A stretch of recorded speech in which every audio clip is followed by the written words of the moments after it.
tender, courageous heart, which I greatly appreciate. And the Lord has raised him up, obviously, for such a time as this. Since coming to faith in 1971, and we can begin the video now. Got it.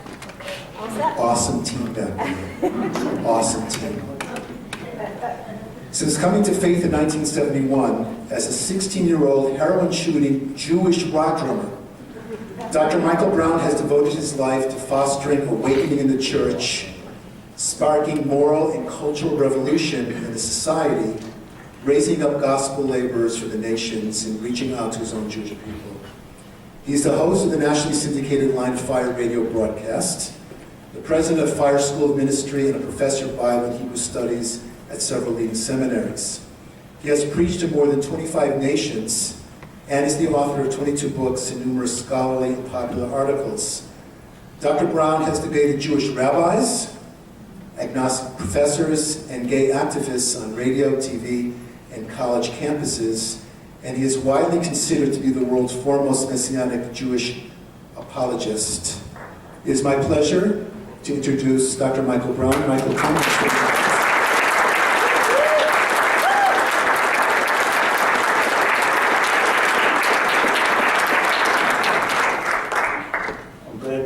See all of you here tonight, and I noticed there was a conspicuous gap in the bio you read there. Said heroin should be left out, LSD using.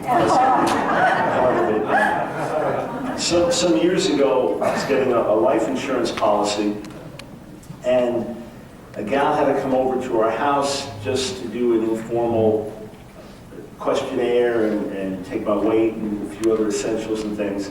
So she's going through this questionnaire and, you know, do something with this illness, this, no, you know, good there.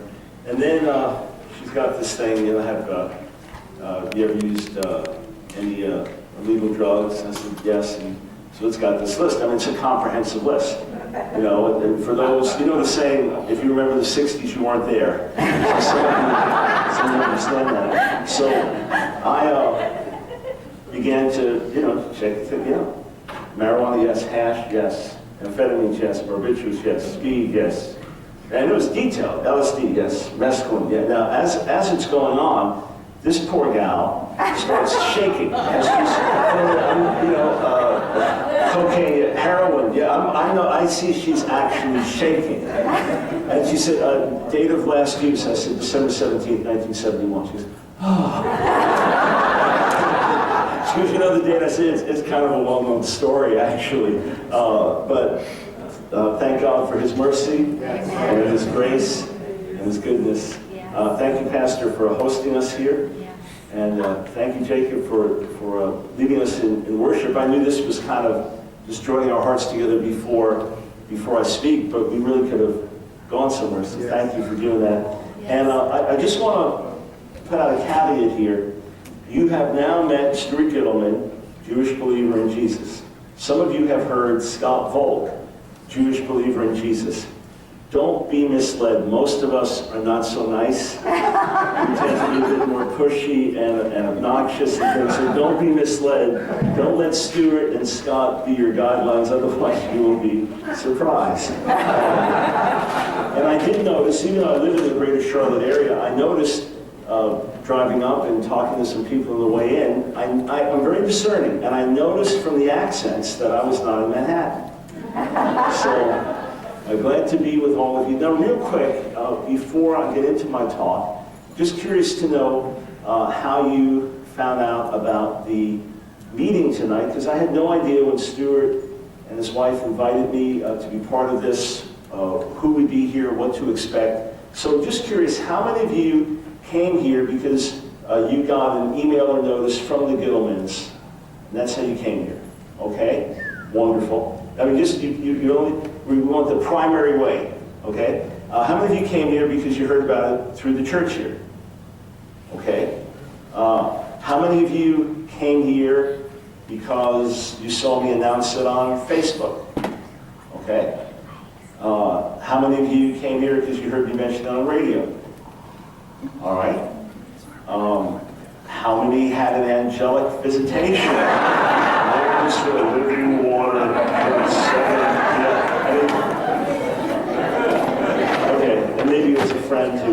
who brought you along. I'm going to share some things that I think are vital importance to all of us here.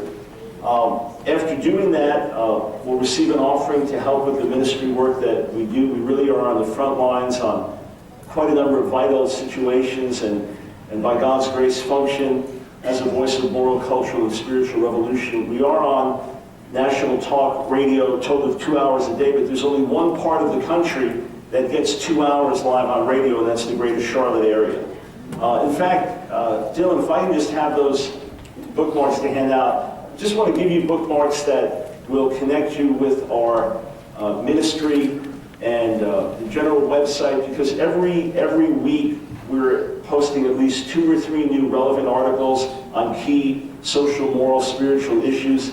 Every week we're adding new videos to our website. Every week we have at least 10 or 12 hours of new audio content. If you want to listen on the radio, this will give you all the information to do it. You can just get online. But we're on 960 AM and 105.7 FM, 2 hours live, 5 days a week.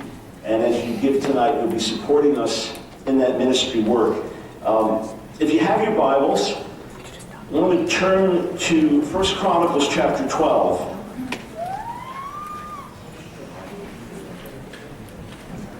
I was speaking in California some months back, and I said to everyone, all right, turn to thus and such passage, and I didn't hear any pages turn. And I looked up and everybody had a smartphone or a tablet or a laptop. So I thought about, okay, what do you then say? You don't say turn to, that doesn't work like I just did. You don't want to say click on, because some people may actually have Bibles. Remember these book form Bibles? So go to 1 Chronicles 12. Beginning in verse 23 is a list of the numbers of the men armed for battle who came to David at Hebron to turn Saul's kingdom over to him, as the Lord had said. And it begins this list. These are warriors, these are soldiers. For example, men of Judah carrying shield and spear, 6,800 armed for battle. Men of Simeon, warriors ready for battle, 7,100. Let's skip down to verse 33. Men of Zebulun, experienced soldiers prepared for battle with every type of weapon to help David with undivided loyalty, 50,000. Verse 37. From the east of the Jordan, men of Reuben, Gad, and the half-tribe of Manasseh, armed with every type of weapon, 120,000. All these were fighting men who volunteered to serve in the ranks. They came to Hebron fully determined to make David king over all Israel. So they're warriors, they're battle-tested, they're experienced soldiers. But there's an interesting group from the tribe of Issachar. It's the smallest in number. It only mentions 200 heads of tribes, 200 chieftains. And it doesn't mention them being battle-tested. It doesn't mention anything about their skills in war. But they may have been the single most important element of the army. Verse 32, men of Issachar, who understood the times and knew what Israel should do. 200 chiefs with all their relatives under their command. They understood the times and they knew what Israel should do. I want to speak to you about understanding the times, engaging the times, give you a perspective on what we're really facing today. Then we'll stop, we'll receive an offering, and then I'll come back for a time of Q&A that you can ask further questions that relate to what I've spoken of or random things that you wanted to ask as time permits. Many Christians have a fascination with end-time prophecy. That's not what this is talking about. Many Christians want to understand how this particular event ties in with this particular biblical passage, but that's all utterly irrelevant if it doesn't tie in with how we live. The issue is not where we are on the prophetic calendar, if we could figure that out, and I've told many people for years that if you keep a prophetic calendar, just do it in pencil. When I got saved in 71, we knew Jesus was coming any minute. The signs of the times, Hal Lindsey's best-selling book, Late Great Planet Earth, many things lining up. It was clearly about to happen. So I was 16 years old then. Our oldest granddaughter is 13. Jesus hasn't come yet. And our missions director at our School of Ministry always says this may not be the last generation, but it's our last generation.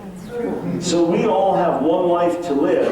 And what we need to do is, okay, we see what's happening in society, we see what's happening around us. Perhaps we can line it up with certain biblical prophecies, but what does it mean to us? How are we supposed to live? Just random time tells us nothing. The question is, okay, it's this time, therefore we are to respond in this particular way. I wrote an article earlier this week that appeared on townhall.com, a conservative political website, and it was called when the pollsters miss a revolution. I started reading a book a few days ago, and I found out some stuff I didn't know. I know how turbulent the 60s were. I was a product of it. If not for the turbulence of the 60s, growing up in a good home, a good moral home with good parents on Long Island, moral upbringing, I never would have gotten into the rebellion I did. I wouldn't have been shooting heroin at 15. I wouldn't have been stealing money from my own father. But there was a spirit of the age, and obviously human rebellion can go with that. It opened the door to all kinds of things in my life. Someone pointed out if you fell asleep in the year 1960 and woke up in the year 2000, you'd find the divorce rate doubled, teen suicide tripled, reported violent crime up 4 times, prison population up 5 times, children born out of wedlock up 6 times, people living together out of wedlock up 7 times, and the big shift happened in the 60s, dramatically. And it was the time of the Vietnam War and the assassination of JFK, and then later the assassination of Martin Luther King, and then of Robert F. Kennedy. It was the Beatles coming to the States. It was the Eastern religion coming in. It was the sexual revolution, and on, and positive things in the midst of it, like the civil rights movement, a time of great upheaval. But what's shocking is that the pollsters didn't see it coming at all. And I was completely unaware of this. I mean, polls done, Gallup and other polls in the early 60s said this generation is one that is absolutely not prone to rebellion. The employers will love them. Basically what they want is the status quo and the American dream. I mean, even as of 64, some were still saying this. And yet there's massive cultural upheaval that happens. Did the church see it coming? For the most part, no. For the most part, the church did not understand that in the midst of this counterculture revolution, something else was happening that was even deeper, and that was, along with the rebellion and the sin, there was also a great spiritual seeking. There were many people looking for answers, and they knew the one place not to look was the church, because that was just the traditional thing they were fighting against. That was their perception. And instead of seeing behind the rebellion something else going on, and the devil basically stole the moment, at a certain level the church slept its way through a revolution. Of course, God was not asleep. He was stirring the hearts of his people. People began praying and crying out. And by 1967, there was the beginning of what's called the Jesus People movement, or the Jesus Revolution. Remarkable story, June of 1971, Time magazine, front page, the cover story. There's a picture of Jesus looking like a hippie, and the story, Jesus Revolution, reporting all the amazing things happening around America, and in fact they were happening around the world, and that's when I got saved. Now here's what makes the story more tragic. Most of the church slept its way through the Jesus Revolution.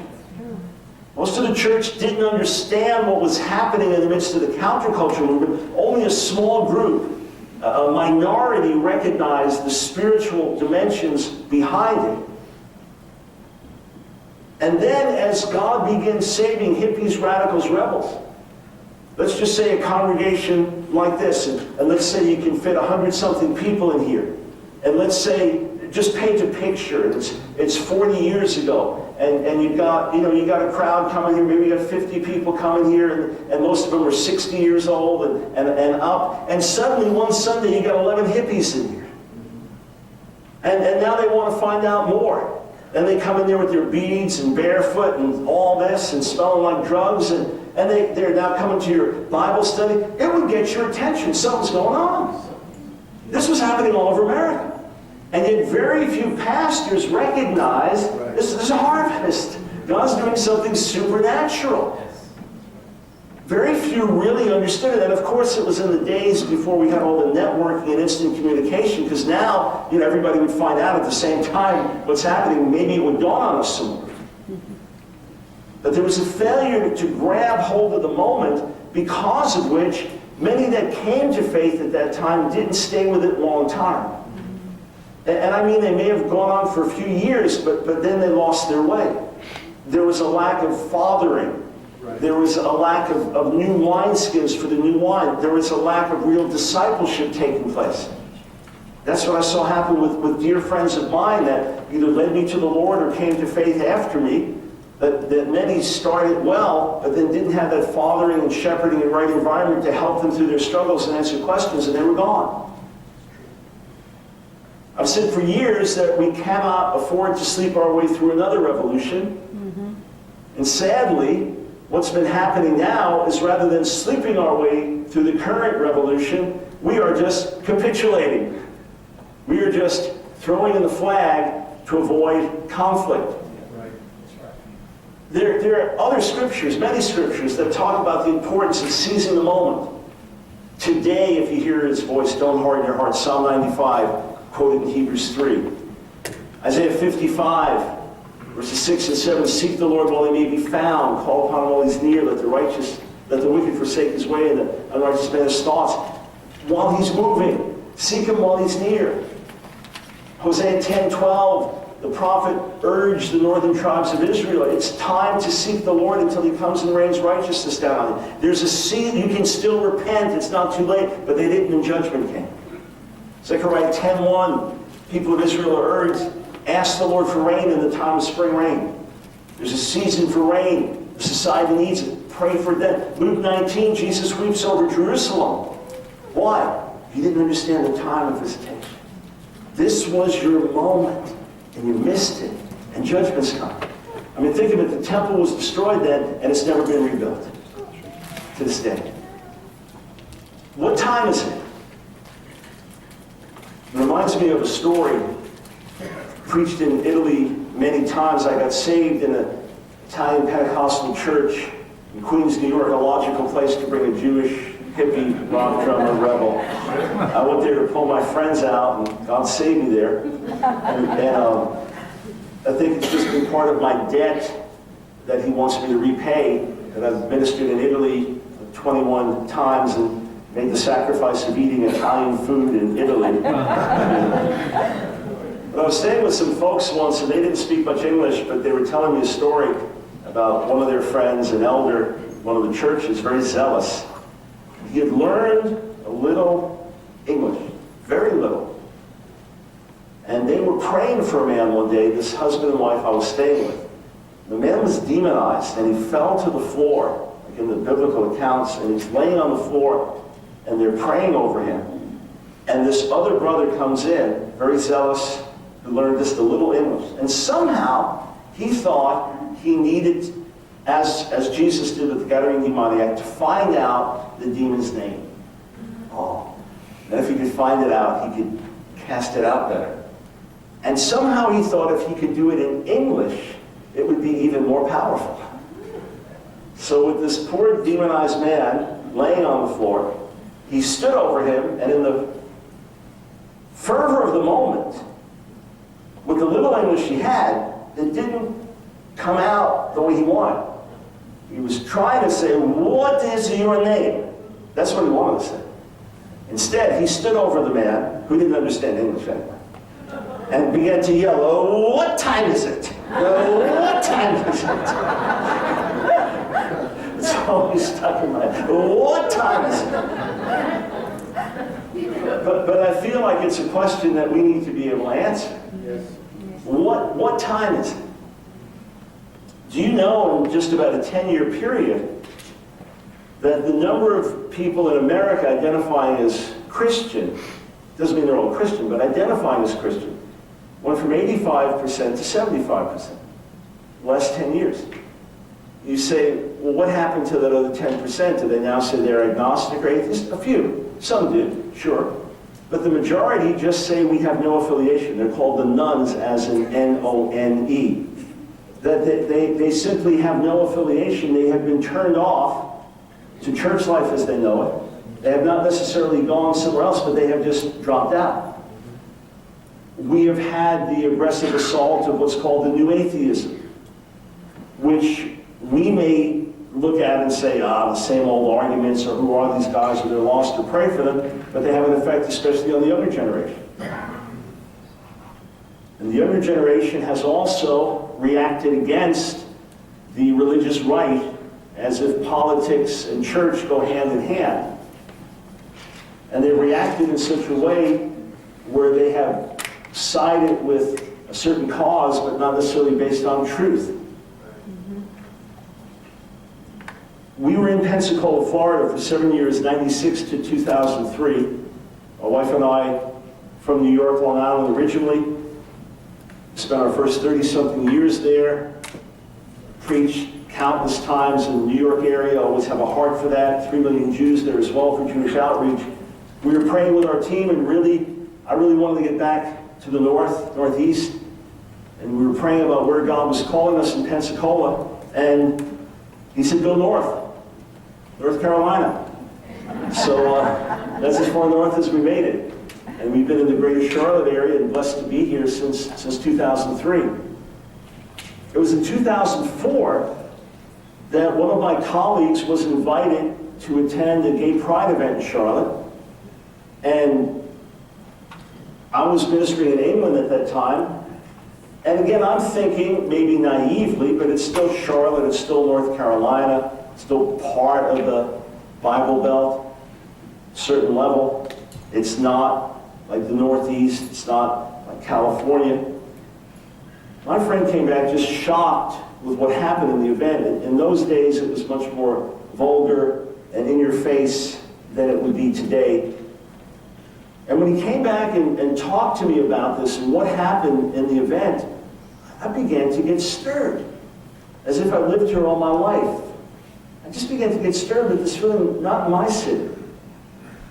And then the Human Rights Campaign came in. They are the world's largest gay activist organization, a budget of about $45 million annually, just devoted to one cause and one cause only. And they came in for their annual fundraising dinner in Charlotte, and I think it was $175 a plate, maybe 1,200 people, room for that. They sold the place out. And they were hailed, they were heroes, they were supported by the big banks, Bank of America and Wachovia then. Major companies throughout the city lining up to fund them and sponsor them and celebrate them. And remember, in their view, if you say marriage is the union of a man and a woman, you're a right-wing extremist. As I began to see this, God began to burden me about this subject. Now please understand, God's called me to be involved in controversial areas. As a Jewish follower of Yeshua, as a Jewish believer in Jesus, you're in controversy from the first day you're saved. And then being in the midst of a true revival movement, there's controversy. I've said many times you can have controversy without revival, but you can't have revival without controversy. So I'm used to being in the midst of controversy. And God often calls me to take on difficult areas and challenge different things. The debates I've done for years, that's always controversy surrounding them. But my plate was totally full.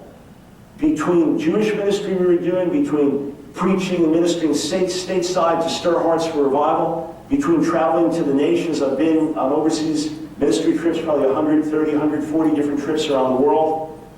Between teaching in our ministry school and raising up, sending others out, plus I'm a visiting or adjunct professor at 3 or 4, sometimes 5 different seminaries at once, and I'm writing all of the time. So my plate was totally full. I was not looking for something to tackle, and especially something that I knew if you go near this, all hell breaks loose against you. The moment you address this, you will be demonized and vilified. You will be branded a bigot. You will be branded Nazi, KKK. You will be attacked in the ugliest ways. as much as I am called to controversy, I was not looking for something else. Plus, I knew, and when it comes to the issue of homosexual activism, that there are plenty of fine family ministries. And there are folks like the Dr. Dobsons and others that have been speaking for family values and morality and sexuality and tackling these issues. You don't need another person. See, with Jewish apologetics, it was one thing. When I got saved, I had nowhere to go for answers. When I got saved and started to meet with rabbis and they challenged me, I barely knew any Hebrew then, virtually none. That's why I ended up getting a doctorate in Semitic languages from NYU, and that's why I devoted so many years to writing 5 volumes on answering Jewish objections to Jesus, is that the material wasn't there. But I knew that there were plenty of people on the front lines with this already, so I began to understand as God called me into this, that it must be an urgent, critical issue. That there must be something very major. Martin Luther, over the years, said and did many good things and many bad things. If you know the history with the church and Martin Luther and the Jewish people, there's some serious issues there. I always have to say that as a Jewish believer, for conscience sake. But he had some incredible spiritual insight and penetration, and he basically said this: where the battle is raging, that's where the loyalty of the soldier is tested. Then you can be a superhero over there, but if the battle's raging there, that's where you need to be. You might be super courageous, taunting the enemy over there, but when they have all their troops and your men are getting cut down on the other side, that's where you need to be. And God gave me a clear word of calling with regard to the issue of homosexual activism, which I understood years back, and which every day that goes by becomes increasingly clear, is the principal threat to freedom of religion, speech, and conscience in America. Is 100% unavoidable, and whether you want to deal with it or not, you will be dealing with it. And as many as you may have voted for the marriage amendment, which passed 61% to 39%, that is absolutely not secure, and it probably be any day now before it gets challenged in courts, as it is around the country. And as gay activists made clear last year with the overturning of the Defense of Marriage Act by the Supreme Court in June, that they will now target all the red states and all the states where there are constitutional amendments. This is largely Democratic, but there is still such overwhelming support for it. This is something you'll be dealing with in the schools. This is something you'll be dealing with in the churches, like it or not. And God laid on my heart a simple word in January of 2005: reach out and resist. Reach out to the people with compassion, resist the agenda with courage. Reach out and resist. Reach out to the people with compassion, resist the agenda with courage. As I began to read the stories of those who identify as gay, lesbian, bisexual, transgender, the more I read their stories, the more my heart broke for them. As I read the stories of those who said that they were, quote, gay Christians or struggled with these things all their lives, tried to have demons driven out of them, or even shock treatment. Sometimes I put the book down and just have to go weep and pray. I've had many conversations, flying, traveling, interacting with people, sitting locally with activists, and asked them to tell me their story, and sometimes sat with them and cried as they did. I was talking to a brother before the service who mentioned a cousin of his who's in the midst of sex change and now wants to be known as a woman. I said, well, same with my older cousin. He's about 70 now. Wants to be called by a woman's name, and what happened to his marriage and his family after all of this. These are things that touch many of us. I'm not here to demonize anyone. I'm not here to rally the crowd and incite hatred. You may be here struggling with these same issues, or a gender identity issue of one of your kids or a friend or family member. The only thing that comes out of me in that respect is compassion for individuals and wanting them to find wholeness in Jesus, and encouraging pastors and leaders to do everything they can to create an environment where someone will realize, okay, if I need help, here's where I can come. For the most part, they'll walk in and think, this is the last place I can be. And I've told our home congregation, Fire, right near the Speedway, I've said, listen, when a guy comes in the service wearing a dress, raising his hands in worship and holding a Bible, or two men holding hands in the middle of the service, and the kids say, Mommy, why is is he wearing a dress? Or to say he's confused, pray for me. Just, that's what we're glad they're here. And we want to show them the love of God and offer them transformation through the gospel. The issue is with the activism. The issue is with the activism. And it is, as I say, 100% unavoidable. Just a few little examples. And I could go on, if we had an hour or two, I'd go on for an hour or two. If we had a day or two, I'd go on for a day or two. If we had a week or two, I'd go on a week or two. Just how many examples do we? March 13th, I was in Peru for a special congressional hearing as the principal speaker for 45 minutes, speaking to congressional leaders and university chancellors who are wrestling with these issues in Peru as the media and some are pushing to redefine marriage in their country. And I said, hey, again, we're not here to demonize anyone or incite hatred. Some of your best friends, co-workers, family members, nicest people you know, may identify as gay, lesbian, bisexual, transgender. That's not the issue. The question is, what happens when you normalize homosexuality? And what happens when you redefine marriage? What are the consequences? So we don't have to speculate. I just want to tell you what's happening in America and let you know from there. How does it affect children's education? Well, if you live in California, our most populous state, SB 777, Senate Bill 777, that mandated the celebration of gay, lesbian, bisexual, transgender history in all classes, K through 12, every year. You're not allowed to opt out as a parent. You can't opt your kids out. Teachers can't opt out. Mandatory celebration. In Massachusetts, well-known case, David Parker and his wife, a few years back, were upset when their 6-year-old came home from first grade with this diversity bag, and in it was a book called Who's in a Family, including same-sex couples. So he went and met with the school and said, well, we want to be notified. If you're going to teach on these things, we want to be notified. And they said, first, a teacher can bring this up whenever he or she wants, so there's no way to notify them. And second, we won't anyway, because it's legal in Massachusetts. This redefined marriage has been redefined. Instead of what marriage is, the union of a man and woman, it's this union of two people. So always then begs the question, why two? I'll come back to that with the media in a moment. So the school said, no. Feel free and discuss it with your kid when he gets home. But we wouldn't tell you in advance because we can't. And even if we could, we wouldn't. Because two men and two women marrying in our state is perfectly legal, so there's nothing to inform you about. So they fought it in the courts. And it went all the way up to appeals courts, so just stopped short of the Supreme Court. So the Supreme Court declined to hear the case. The judge ruled it is more important to teach, quote, diversity than to honor the requests of the parents. The will and the requests of the parents are overturned so as to teach kids about homosexual activism. That's more important. AB 1266 passed in California, so it is now the law, and this is actually in other places as well, but it's the official law in California, that any child can use the restroom of his or her choice. So if a 6-year-old boy is convinced that he's a girl, and of course no 6-year-old would ever be confused about anything. Sorry, by the way, I'm a New Yorker, with sarcasm flows in my blood. Just natural, that was sarcasm. All right? So if a 6-year-old boy is convinced he's a girl, if he feels that way, my heart goes out to him and his family. We need to do what we can to get to the root of those issues and help the family. But in California, if a 6-year-old boy is convinced he's a girl, he uses the girl's bathroom.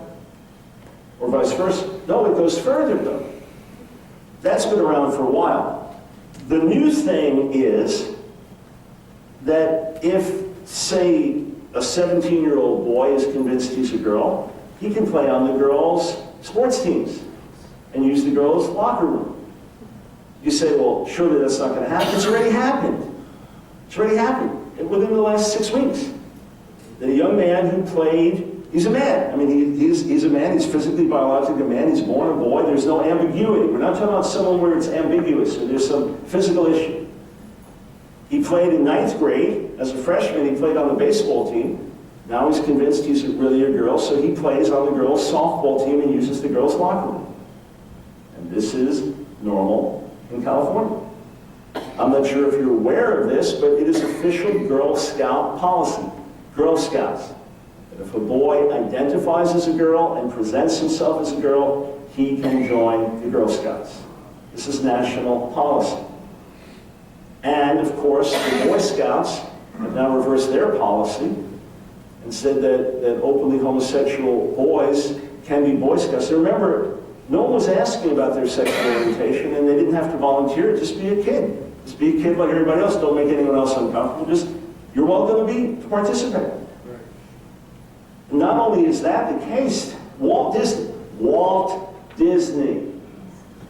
Remember Bambi, Mickey Mouse? Walt Disney Corporation has given the Boy Scouts of America a mandate.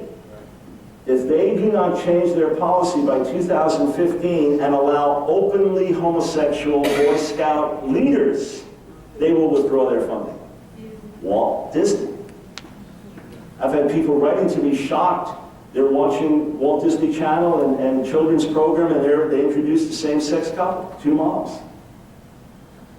All right here in Charlotte area, in Charlotte itself, there's a nursery school.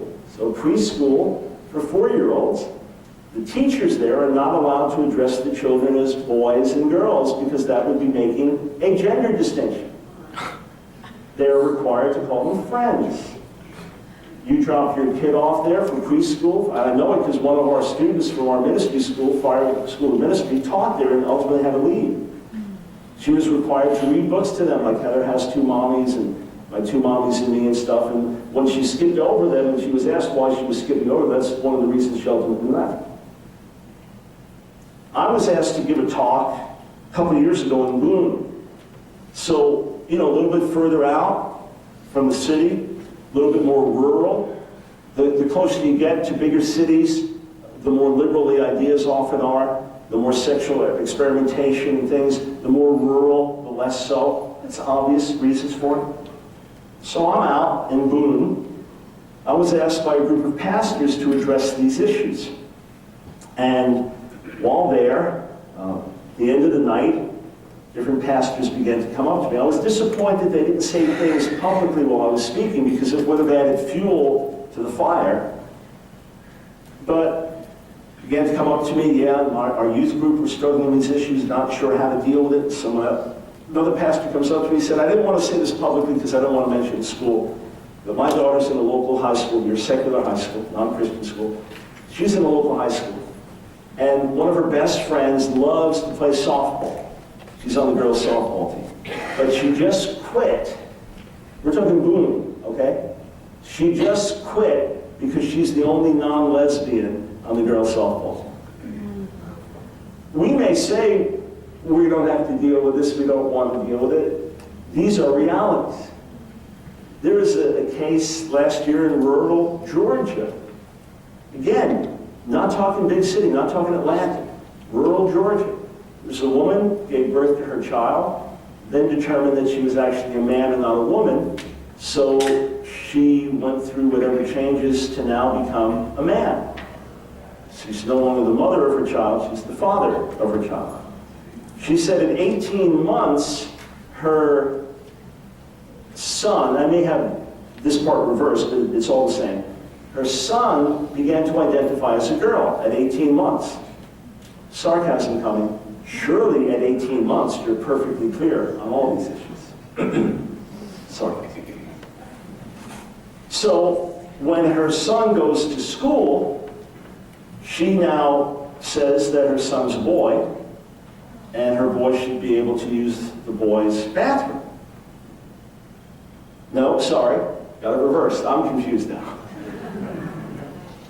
Her son, who she said was her daughter, or shall I say his son, who I said she was daughter. No, okay, you're laughing, but hang on. It's sad, it is laughable. I don't know if you follow this. How many of you use Facebook? Okay, good number of you. If you live in America, Facebook, I think 160 million users, you can now customize your gender. No, I'm dead serious. I wrote about this a couple weeks ago. You now customize your gender because male and female is too constricting. So you can now pick from, are you ready for this? 50 different ways to describe your gender. Wow. Including 10 simultaneously. This is all serious. And the gay activist organization that was supporting this said it's not comprehensive, but it's a good step in the right direction. No, we're talking, this is dead serious stuff. And our president, for whom we pray, and many of our political leaders are absolutely behind this and championing this. So the mother/father says that her son/daughter should be able to use the girls' bathroom. Well, the kid's using the girls' bathroom, but the other little kids are ridiculing, it's like 7, 8-year-old kid. So the school comes up with a special policy. This is rural Georgia. They have one bathroom for the faculty. So they let this little kid use the faculty bathroom. However, the mother/father was not satisfied with that and sued the school. In Sweden, they have now devised a new personal pronoun, hen, pronounced like chicken hen, hen. So you don't have to say he or she, you can now be gender neutral. The school systems have been charged with de-emphasizing gender so as to not make gender distinctions between boys and girls. Parents are being encouraged to pick boys' names for girls and girls' names for boys to overcome the gender distinctions. And on top of it, Toys R Us has a big toy company there in Sweden. It's the biggest in Sweden. And there were people called transgender who complained about the gender stereotype. I mean, boys playing with guns and girls playing with baby dolls. So I actually have pictures of the catalog. I've done a presentation with PowerPoint show. I did in Peru, in fact. You have boys playing with princess dolls and girls shooting guns so as to deconstruct gender distinction. And yesterday, news came from Australia that the High Court of Australia, and by the way, what's today's date? April 3rd? Okay, it's not April 1st. It's not April Fool's. Okay, this whole thing is not a spoof. And then at the end we say, just kidding. God forbid, this is serious stuff. The High Court, so the equivalent of the Supreme Court in Australia, determined that you can now be gender neutral. You don't have to be male or female. You can now officially be gender neutral. There's a man who was convinced he was a woman. He had sex change surgery. That didn't resolve his internal issues. So he has fought for years to be recognized as not a man, not a woman, but neither. Officially gender neutral. And the court unanimously said we now have a new category. We have male, we have female, we have neither. And in the newspaper reports referring to this gentleman, who goes by the name of Nori, I think, the pronoun them and their is used. That's the only way to, because he's not male, he's not female, so you have to find another way to describe it. There are people very excited about the fact that kids now, part of their rebellion is to push against the gender binary, the male-female system.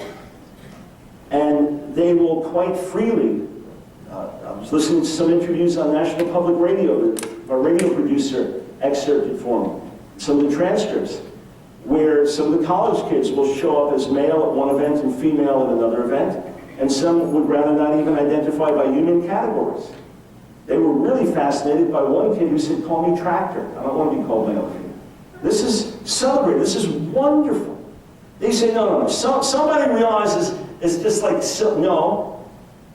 What we've done is taken something abnormal, taken someone struggling with a particular issue, and made that the reality, and all of our lives have to revolve around that. It would be as if you have a deaf kid in your school, because of which no one is allowed to talk, everyone has to use sign language. As opposed to saying, hey, we really care for this kid, what we want to do is help them feel at home. No, everything revolves around it. You say, how far does this go? Well, again, I could go on endlessly. But when I said this is the principal threat to freedom of speech, freedom of conscience, freedom of religion in America, when the laws changed in Massachusetts, Catholic Charities, which is one of the largest adoption agencies, this happened now in a couple states as well as in England, they asked for a religious exemption saying, listen, we do not want to put kids in same-sex homes. Now, by the way, there may be 2 men, 2 women who love their kid as much as anybody. Adopted kid, whatever, lay down your life for that kid. I don't doubt that. You may have some sexual perverts, but you've got heterosexual perverts. You've got sexual sin and perversion everywhere. You've got enough abuse in heterosexual homes. You've got enough accounts of a female teacher in school having sex with a boy in school. There's all kinds of heterosexual issues. You may have a higher percentage of promiscuity in the homosexual community. Fine, I understand that. I'm not doubting that the kids are not loved by most of the parents. But we recognize that you don't want to, as followers of Jesus in the Catholic Church, not want to put kids in a home with 2 moms or 2 dads. And you thereby guarantee that the child is in either a fatherless home or a motherless home. Nor does the child ever get to see how a husband and wife relate, nor do they ever get to see what a normal household that can reproduce would look like. This is now the norm. So Catholic Charities just asked for religious exemptions so that they would not be required to place children in same-sex homes. They were refused that exemption, so they went out of the adoption business. This happened in several places. There's case after case after case now of Christian businesses facing prosecution from the attorneys general. Our own attorney general, Mr. Eric Holder, said publicly to the other attorneys general, if you don't agree with this law, you don't have to defend it. They're appointed to defend the laws. He wants to now make it equivalent to segregation laws or other racist laws. There's no connection. Black is not the, excuse me, gay is not the new black. To make homosexual activism the new civil rights movement is an insult to African Americans and their history, and it's a complete misreading of the situation. It's a hijacking of something. But it's perceived as the new civil rights movement. So you have a basketball player who announces that he's gay and he gets a call from the president. He's the new Jackie Robinson. I mean, think of that. A man comes out and says, I am attracted to other men. And he becomes a national hero. Something's wrong with that picture. Yes. By the way, he has a twin brother who's not gay, so obviously wasn't born that way. And his girlfriend for 8 years was shocked to hear him come out. And he may be a great guy in other respects. That's not the issue. So we have case after case now where businesses have been put out of business or are being severely threatened because they would simply not affirm gay activism. You have Baronelle Stutzman, she's a florist in her 70s. Man came in, said that he and his partner are going to be, quote, married. Known her for years. There's no one else we want to do our floral arrangements other than you. Christian woman. She's had gay men work for her. Plenty of gay customers. That's not the issue. The issue is you're now going to make a floral arrangement for 2 men, or like Elaine Photography. You're now going to be asked to photograph 2 women in a lesbian commitment ceremony. So you're going to pose them. You're participating actively. Or Sweet Cakes by Melissa in Oregon, and you're going to make the cake, say for Susie and Sally, and put their names on the cake, and put 2 female little mannequins on it instead of, in good conscience, can't do it. So Baronelle Stutzman took him by the hand and said, I love you, but I can't do this. Of course, she's going to court. But it's not just a matter of people taking them to court. It's a matter of the attorneys general saying you're guilty of discrimination. Right. You have no right to do this. You have no right to differ. There's a case now in Canada. And there are Christian leaders in Canada who have been forbidden for life to say anything public about homosexuality. You read scriptures about it. And if you read a scripture that speaks against homosexual practice, banned for doing it for life. unless, of course, they embrace it. There's a pastor in Canada, this just happened recently. He was asked to marry a couple, man, and he thought it was a woman's name. When he found out it was two men, he apologized. Since I'm sorry I can't do this, he refunded the fee they had paid them and was more than willing to pay for their transportation and expenses.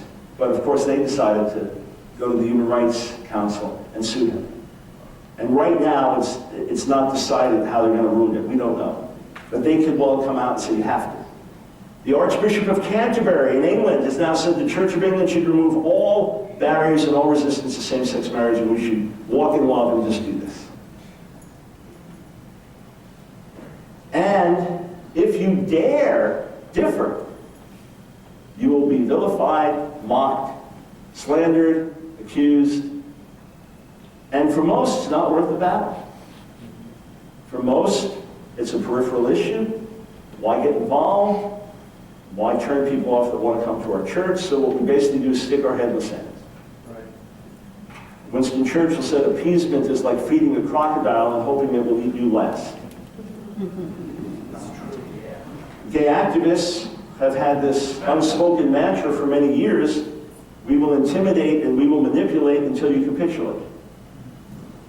I'm watching churches, pastors, leaders across the country just throw in the towel. We capitulate. It's like, excuse me, with all respect, no one's telling you to make politics your big issue. No one's telling you to make this your main subject from the pulpit every Sunday. God forbid anyone's telling you to be mean-spirited or nasty. God forbid. But what do you say to your kids and grandkids?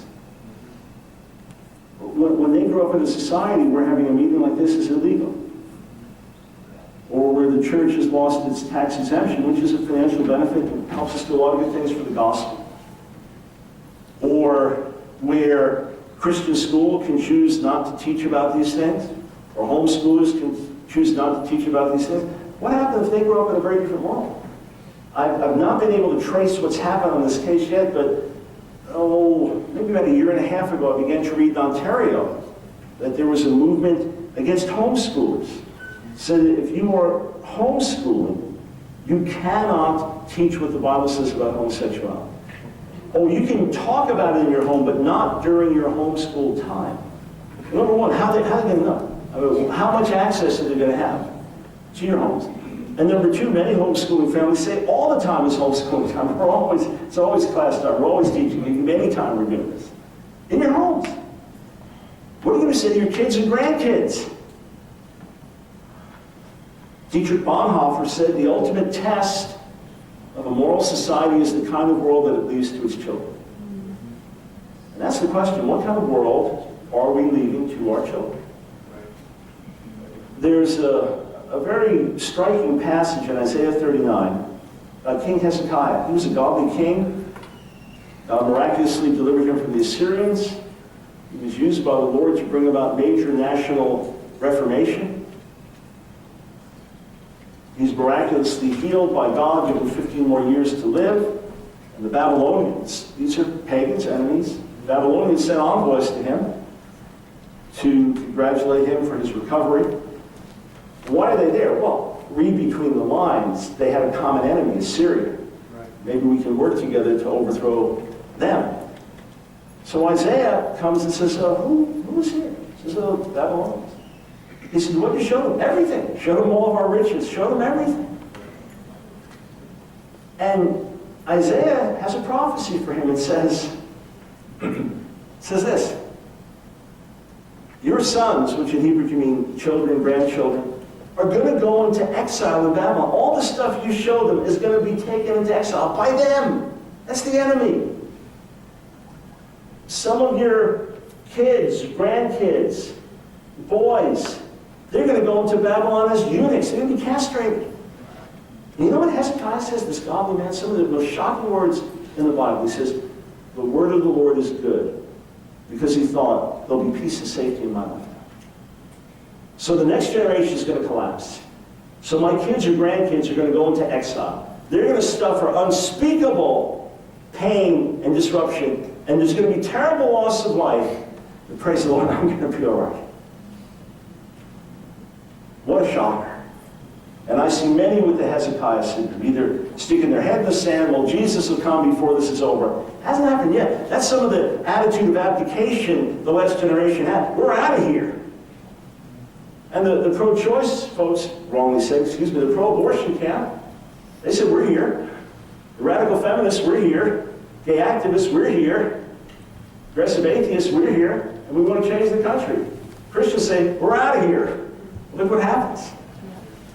Now, please understand that. I'm going to close in a moment, and then we'll have a time of Q&A. Things may get worse in this generation, and Jesus may not come. Things may radically turn around. The Lord may be here in 5 years. The Lord may not be here for 200 years. America may have its greatest spiritual days ahead of it. America may cease to be a nation in 20 years. God knows that. All I know is that we have a responsibility to be salt and light. Amen.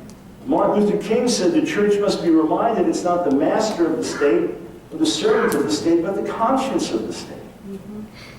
We are to shine like lights in dark places by doing good, Matthew 5, and by exposing darkness, Ephesians 5. We are to be God's prophetic voice in the nation. Remember when Jesus was rebuking religious leaders in Matthew 23, and he said, you say, we had lived in the days of our fathers, we would never have stoned the prophets.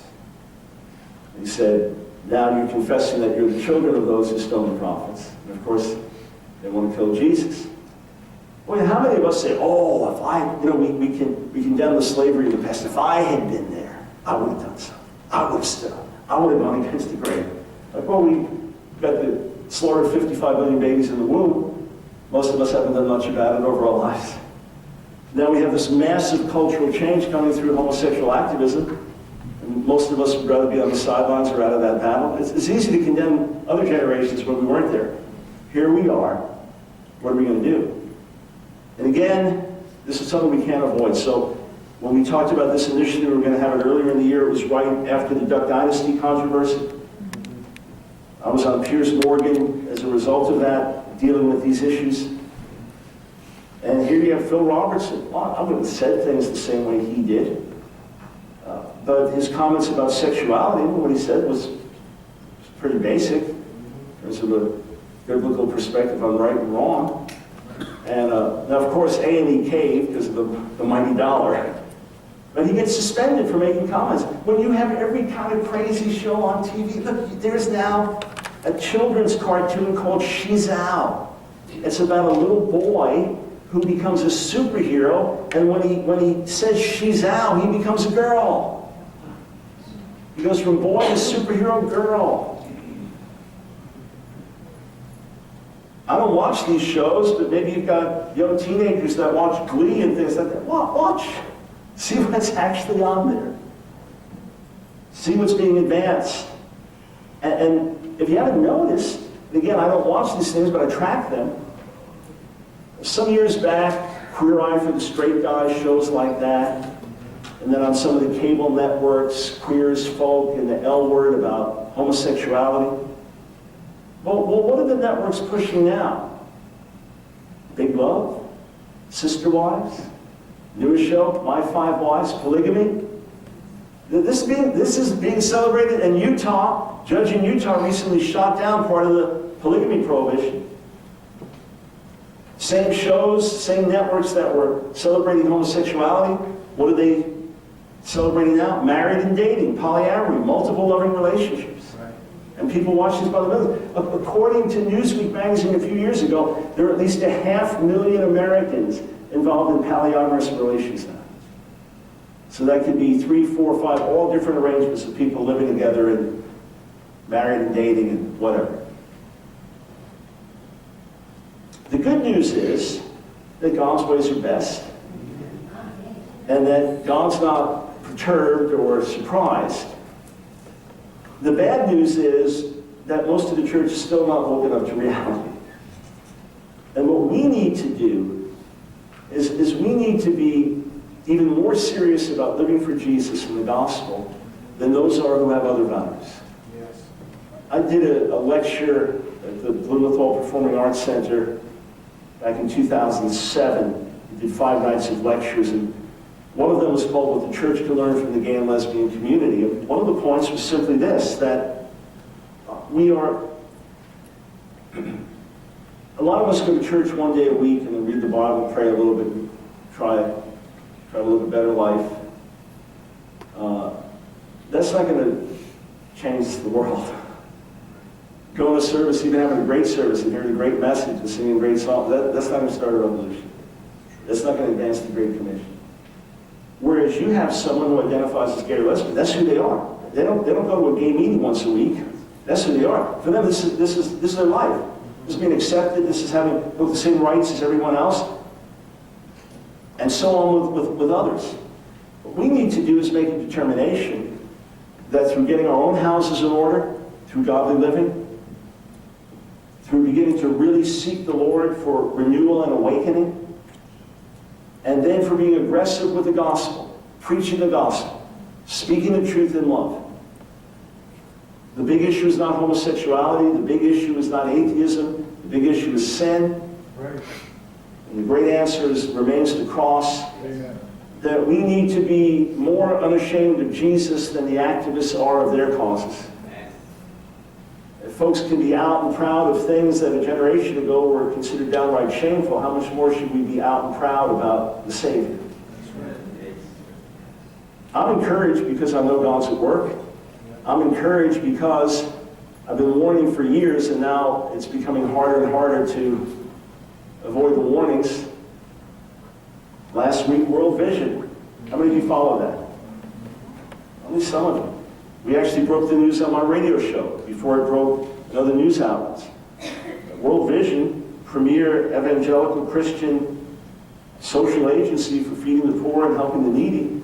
The U.S. branch alone brings in over $1 billion. A lot of money. They made the decision, quote, so as to work for unity and avoid controversial issues. They made the decision to say that they would now recognize in the workplace 2 men or 2 women as married. That they would now redefine marriage and sanction homosexual practice in the workplace at World Vision. I wrote an article called The Apostasy of World Vision. It's gotten a lot of circulation. It's about to get more. Within 48 hours, under all kinds of pressure and outcry, major donors put in their support. They publicly repented and apologized and said they were wrong. And I wrote another article saying, of course we forgive 100%, but they're going to have to regain trust, because this is big. Unavoidable. So for me, the bad news is the good news. It's like IRS tax. You've got to pay me now or pay me later. These things are unavoidable. My hope is, as people begin to wake up to righteousness and realize we're in a spiritual battle. Our enemies are not people. We're in a spiritual battle. If we will awaken to righteousness and begin to aggressively go after Him, we can see God move. Just like in the Jesus People movement, in the darkest, ugliest days of rebellion, God begins saving in amazing ways. I'm expecting the same thing to happen. I'm expecting the same thing to happen among those who identify as gay, lesbian, bisexual, transgender. And I wonder if our church is going to be ready for that. I'm expecting God to move in all kinds of ways, and it could well be that we are the generation that just to stand for biblical basics goes to jail for it. So be it. It'll be an honor. We're not living for this world anyway. I have friends of mine who've been shot. I've been friends who've been stolen. I've had my own life threatened preaching while I was overseas. We had one of our grads killed by Muslim terrorists 2 years ago for his witness in a Muslim country. We get upset if someone unfriends us on Facebook. He took away the light. No, that's not persecution. When you come in missing a limb, then we'll talk. But now's the time to wake up to reality.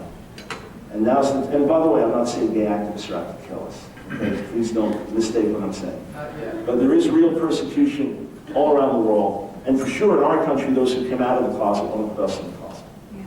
So when I come back, I'll just, and I'm time conscious, I spoke longer than planned, but trust me, I really tried to abbreviate this once we get into these issues. I'll just mention this quickly. I wrote this book, A Queer Thing Happened to America. It was my 20th book. It's 700 pages with 1,500 endnotes. It's comprehensively researched, written compassionately and carefully. I've written 25 books now. This is my 20th, but no publisher would go near it. Nobody would touch it. PR firms wouldn't even touch it. Literary agents couldn't do anything. And the more rejection I got, the more encouraged I got, because I knew, we nailed this. This is exactly what I'm supposed to write. And even the title, I talked to gay and lesbian folks at Meter. I knew none of them had an issue with the title, because queer is a mainstream word. It's been for a good 10 years. You've got little kids in grade school learning genderqueer, queer studies. I've got the queer Bible commentary at home. Queer for the straight guy, that's old hat. I use this to illustrate that point. Nobody would go near the book. So we formed our own publishing house. Even though I work with major publishers, we formed our own publishing house called Equal Time Books. And I had a list of all the rejections, all the people saying why it wouldn't work, why it couldn't work, why they wouldn't touch it. I didn't mention names, but what I did is the back cover, instead of endorsements, I put all the rejections on the back cover. And it says the book that the publishers were afraid to touch. And I have people all over the country, literally all over the world. I mean, the most recent invitation I got was to address these issues in Malaysia. As I said, I was just in Peru, shipped these books over to leaders in Singapore at their request, just got someone telling me in Kenya about how they're addressing these things now. Someone asked for permission to take a chapter of this and put it out in India in a compendium and put it together. This all around the world. I have people saying, Mike, we're so glad for what you're doing. So we need people to stand with us, because I'm called to do this. My head is called to be like the tip of the battering ram. And I'll take these things on. In fact, the more I get attacked, if it's for righteousness, the more energized I get. The more blasted I get. Someone was sending me this article, I got blasted, and I'm now on this hit list for this major organization. And it energizes me because it's for the gospel. But we just need your help to do it. To be on the radio is expensive, and then to do the things we're doing on the front line is challenging. There are plenty of places that want to go near me now. Plenty of places that would have had me preach in years past. They know I'm not going to preach on this in their church, but they can't even have me in because of guilt by association. I've had to meet with people privately because if it was known that they were meeting with me, it would be too controversial. So you have the opportunity to stand with us. We have resources at the back table, and then we'll do a brief time of Q&A after that. So thanks for having open hearts and ears and minds. And together, we can make a difference. Amen? All right.